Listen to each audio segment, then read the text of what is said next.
When a farmer ranch gets auctioned off to pay the creditors, it's always the same.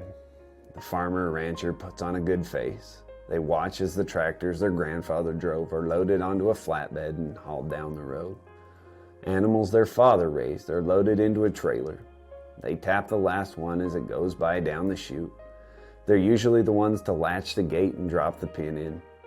They shake hands with the buyer and they tell him to drive safe. As they turn away, the tears begin to fall.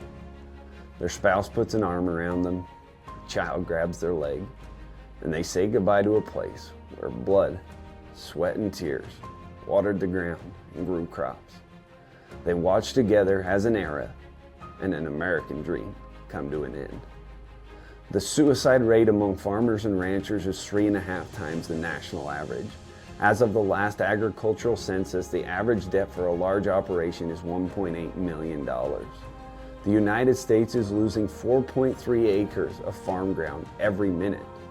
In 2023, under the Biden-Harris administration, the U.S. became a net food importer for the first time.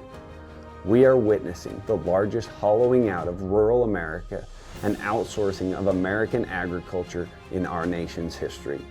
American ag is being strangled with regulation, market concentration, and unfair trade policy, while being made to compete with countries using child and slave labor, unhealthy, inhumane, and environmentally damaging practices.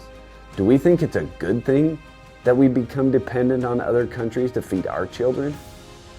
I've spent most of my adult life advocating for agriculture. I became politically active so that agriculture would have a voice. And over the last 3 years, I've sat through countless ag roundtables, conference calls, and more calls with members of Congress and trade representatives than I'll ever want to remember.